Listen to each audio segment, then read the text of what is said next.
जब वो ये कहते हैं कि उसके विक्टिम, उसके शिकार हम खुद हैं, तो एक पुरानी कहावत सही साबित हो जाती है कि जब आप दुर्भावना से किसी और के लिए गड्ढा खोदते हैं तो आप उसमें खुद गिर जाते हैं। अब उन्होंने अगर वो ये कह रहे हैं कि हम विक्टिम हैं, उसी के साथ उन्होंने ये भी कहा है कि हमने अमेरिका के कहने से हमने कितनी बात ख्वाजा आसिफ साहब का बयान देखा है जिन्होंने कहा कि बात वो 30 साल से अमेरिका कहने से हम ये गंदा काम आतंकवादी पैदा किए। अब जब आप आतंकवादी पैदा करेंगे तो आप कम से कम इतना ही कर देते कि लाख से ज्यादा की आपकी फौज थी आतंकवादियों की जिन्हें आपने भेजा था अफगानिस्तान, तो आपने उन्हें पूरी मिलिट्री ट्रेनिंग दी और सोवियत रशिया के वहां से विड्रॉल के बाद वो हथियारों समेत वापस आ गए, तो आप उनके लिए कोई सिक्योरिटी फोर्स ही बना देते जिसमें उनका इस्तेमाल हो जाता।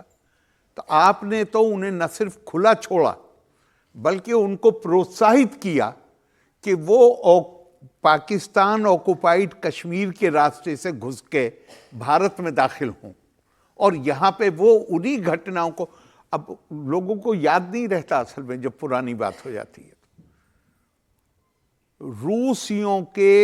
रूस के अफगानिस्तान से निकल जाने के बाद उसामा बिन लादेन ने उस वक्त आज के तालिबान थोड़े अलग हैं, लेकिन उस वक्त उसने अफगानिस्तान में बैठ के, काबुल में बैठ के ये ऐलान किया था कि अब हमारे मुजाहिदीन का मतलब है आतंकवादी, वहां पे मुजाहिद का मतलब वो नहीं है जो अपने नफ्स से लड़े, वहां पे जिसे आइडेंटिफाई करो दुश्मन को और उससे लड़ना है, मारना है उसको धोखे से।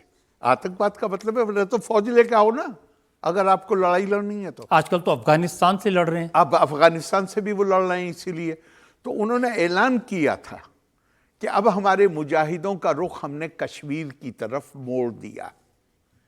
तो ये मैं नहीं सवाल कर रहा हूं, ये पाकिस्तान के बहुत मशहूर पत्रकार जिनकी एक किताब भी है टेररिज्म पे, उन्होंने अपनी किताब में लिखा है कि भाई अगर आप चाहते थे कि ये अब थोड़ा सा सिविलाइज हो जाएं ये लोग जिनको आपने आतंकी बनाया है, जिन्हें आपने हथियारों का इस्तेमाल सिखाया, तो इनके लिए कोई फोर्स ही क्रिएट कर दिया होता, इनको वहां पे एम्प्लॉय कर लेते।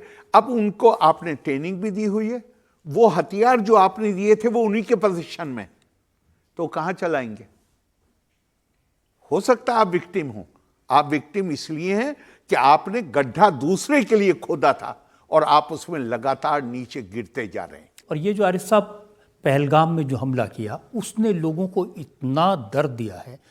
फारूक अब्दुल्ला साहब जो बरसों से ये कहते थे कि पाकिस्तान से जंग नहीं करनी चाहिए, बातचीत करनी चाहिए, वो भी आज कह रहे हैं कि नहीं, ये लातों के भूत है, बातों से नहीं माने। मुझे बहुत खुशी है फारूक साहब के इस बयान पर, और मैं आपको सच कहता हूं, मेरी राय ये आज से नहीं है, एक ज़माने से कि, और मेरी राय का कारण मैं पाकिस्तान के लोगों को दोष नहीं दे रहा हूं।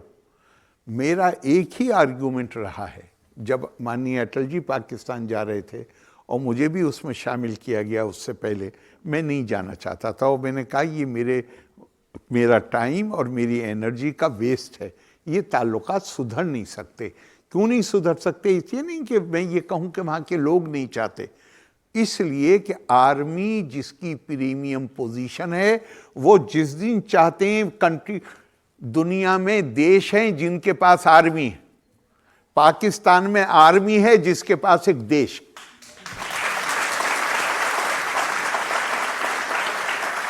वो उसको जैसे चाहे इस्तेमाल करे। वो कैसे, उनकी इंपॉर्टेंस ही इसमें है कि हमें भारत खत्म कर देगा, इसलिए आर्मी की मजबूती जरूरी है।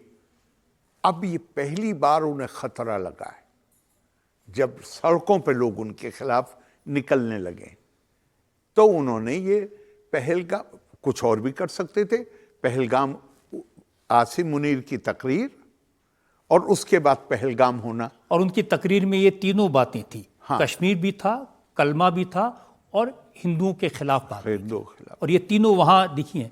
लेकिन इसके बावजूद हमारे देश में कुछ ऐसे लोग हैं कर्नाटक के मुख्यमंत्री हैं सिद्धारमैया, बड़े सीनियर लीडर हैं, अनुभवी आदमी हैं, वो कहते हैं कि नहीं, पाकिस्तान से बात करनी चाहिए, जंग करने से कोई फायदा नहीं होगा। मेरे ख्याल से अगर वो कर्नाटक को संभालें तो वो ज़्यादा बेहतर है। वहाँ का शासन को संभालने में ज़्यादा बेहतर। आपने इतनी अच्छी बात कर दी। अब एक सवाल मैं भदौरिया साहब से पूछना चाहता हूँ। असदुद्दीन ओवैसी ने एक सलाह दी है, उन्होंने कहा कि हमने 2 बार घर में घुस के मारा, इस बार घर में घुस के मारना नहीं है, वहां जाके बैठ जाना है। वो इस बात पे गौर देने की बहुत ज़रूरत है। अब किस तरह से बैठना है, कब बैठना है, वो थोड़ा डिसाइड करना पड़ेगा। पर उनका मेरे ख्याल से मतलब ये है कि हमें पिछली बार से बहुत आगे जाना है, बहुत कुछ ज़्यादा करना आप कह रहे हैं आइडिया अच्छा है, आइडिया अच्छा है, कब करेंगे पता नहीं।